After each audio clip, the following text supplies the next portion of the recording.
Et salutations l'ensemble, on se retrouve aujourd'hui pour un nouveau BO qui est en fait la manche 1 du tournoi sur lequel on allait sur Paris et je suis en compagnie de Gigi. Salut tout le monde, ouais, comme dit Atos, du coup ouais, on a eu énormément de chance sur ce tournoi.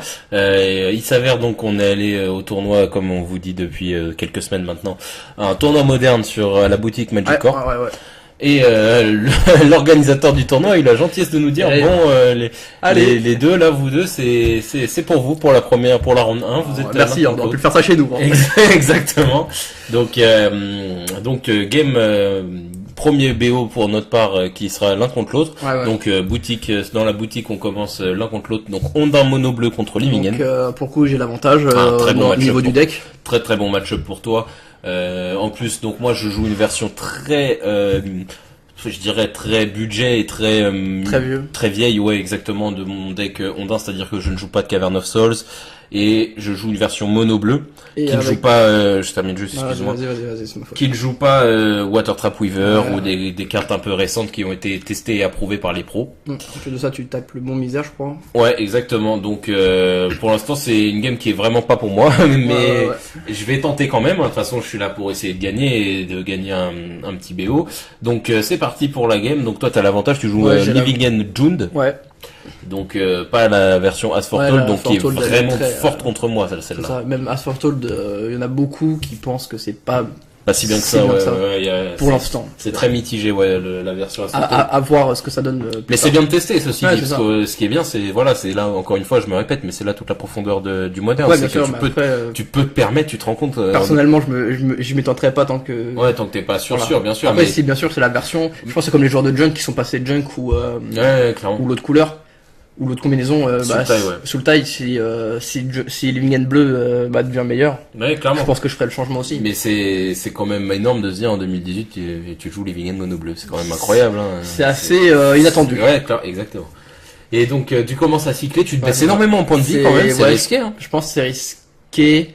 Je pense pas que j'aurais dû me baisser autant. Ouais, avec le recul, tu te dis que c'est quand même c'était dangereux. C'est assez dangereux, surtout contre un deck aggro comme. C'est ça le truc, c'est ça que je disais. Ouais. Après, j'ai une sortie très lente là. Hein. Je suis T2, j'ai toujours rien posé. Hein. Peut-être que c'est volontiers. Ouais, c'est volontaire. Ouais, clairement, le but, c'était de pas prendre du tout ta vrasse. Alors justement, moi, j'ai acquis pas mal d'expérience maintenant avec le deck Ondin.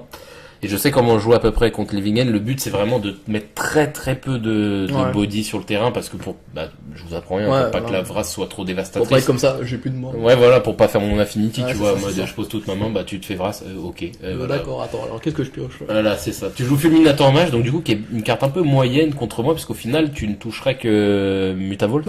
Ouais, et sans vouloir être méchant, c'est un peu genre là, j'ai un peu l'impression de me battre contre un deck un peu random qu'on pourrait croiser, genre. C'est des cartes.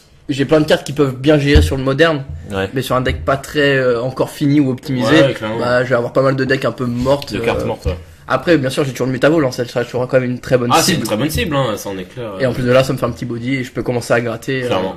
tes points de vie. Clairement. Donc Fulminator là qui commence à mettre ses premières petites patates. Moi, j'étais Spreading 6 à Crypt, tableau de Crypt et on va partir là-dessus.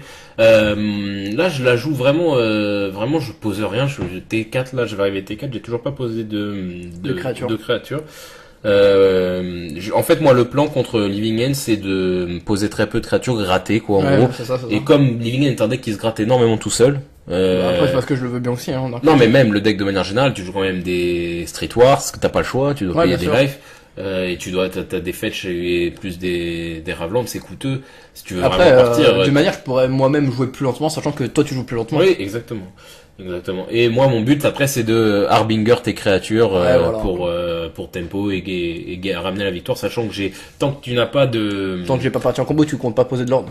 Et puis, voilà, je pourrais peut-être en mettre un pour si ça peut vraiment faire très mal, mais surtout tant que tu n'as pas Beast Within, j'ai l'Iceland Walk qui est open actuellement. Donc si j'ai un lord qui a l'Iceland Walk, je peux direct partir sur de la sauce directe, même si t'as des 6-6 en face, je peux partir en combo. Après d'un côté, ça aurait été mieux que tu Beast Within que tu mets en varnissante le terrain vert pour ôter la Beast Within dessus. Clairement. Clairement, après. Du coup, c'était ma seule source de verre. Ouais, malgré mes fetch, bien sûr. Non, clairement, c'était mal joué. Après, t'as une fondrière en jeu, donc tu peux aller la chercher avec le stomping ground tout quelque part. Mais clairement, t'as raison. Et en plus de ça, le vrai problème, c'est que le cœur du problème, en réalité, c'est que t'as un nouvel ajout depuis Age of Destruction, c'est surtout l'Archfiend of Ifnir. Oui, bien sûr, c'est une carte qui est vraiment très fort contre toi. Très très fort contre moi, pour ceux qui connaissent pas la deck aggro, quoi. Ouais, mais moi, par exemple, moi je sais que je le subis vraiment, quoi. Je veux dire, moi, donc, vous voyez, Archfiend of Ifnir, c'est à chaque fois que tu te défausses une carte ou que tu cycles une carte, tu mets -1/-1 sur tout le board adverse.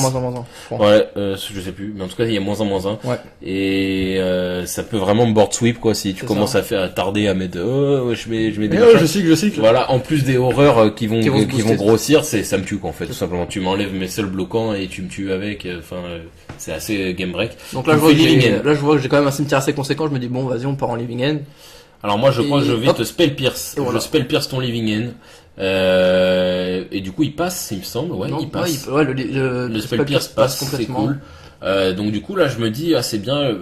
En vrai, je me dis, ouais, j'ai gagné un tour, parce qu'en fait, je me dis, t'as un autre sort en main qui va lâcher le living end. Je me dis, bon, je vais profiter de ce tour, je vais gratter pour 2 ou 3, j'ai peut-être posé un lord. Même pas, je pose un Silver Shield avec un lord pour quand tu vas faire du CH. Moi, dans ma tête, là, donc c'est bien ce que je dis. Dans ma tête, vraiment, je me dis, t'as un autre living end en main et je vais juste, un autre sort de cascade et je vais juste mourir, quoi. Par contre, je te spreading seed cette fois, ta source de verre. Et là, c'est assez dérangeant parce que il me reste une montagne. Et c'est tout. Et du coup, il me faut soit un vert, soit un noir pour les sorts à cascade. T'en avais un du coup en main de mémoire, tu te souviens pas? De mémoire, je crois que non. Ok, parce que si t'avais pas de sort, même si là ce que tu l'avais, du coup j'étais tellement mana deny que au final ça t'a mis au fond. Bah même si je l'avais, il me fallait il me fallait terrain en fait. Il fallait un terrain vert ou noir. Ouais, voilà ce que je te dis, c'est le mana deny, elle t'a mis au fond, donc là il fallait que tu chopes quelque chose. Très très puissant, Spreading Seed. Ouais, Spreading Seed, une excellente carte qui est même jouée dans White Control tellement c'est puissant en fait. Tu détruis un terrain en gros concrètement sur. Ça. Je veux dire du bleu ça va rien servir à, je dis n'importe quoi, un burn, tu vois. Même si ça peut servir, pour toi ça pourrait servir, mais genre vaut mieux détruire une Mutavault ou un Cavern of Souls que. Clairement, ouais. C'est quoi le trade unique contre une Cavern of Souls? C'est complètement worse. C'est ultra worse. Et là du coup je vois que t'as que 2 mana d'up, donc j'y vais franco, quoi. Ouais, j'attaque là avec ces deux là, donc tu prends 8, tu passes à 3.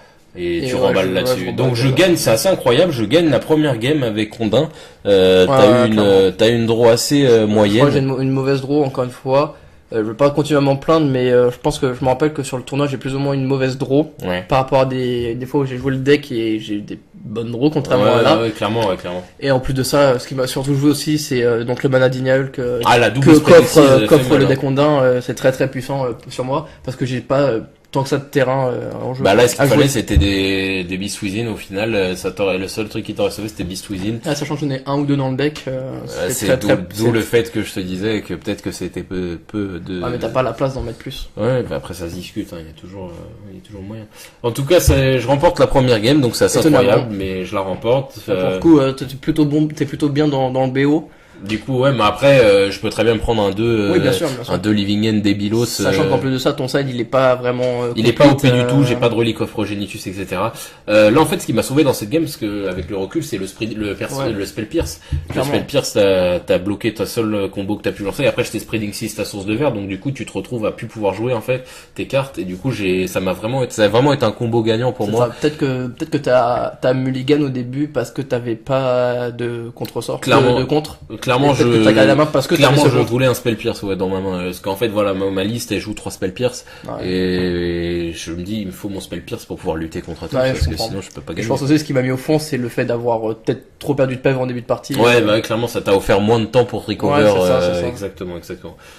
Donc voilà, c'est comme ça que se finit cette première game, 1-0 pour moi, dans ce BO3, qui était la première ronde, du coup, du tournoi. Et puis on va se dire à la semaine prochaine. L'équipe pour la suite, t'as quelque chose à rajouter à Tom? Bien sûr, vous pouvez donc toujours liker la vidéo, mettre un commentaire, vous abonner à la chaîne YouTube, partager notre contenu et nous suivre sur la page Facebook. Exactement, sur ce on se dit à la semaine prochaine l'équipe. Salut tout le monde. Salut tout le monde.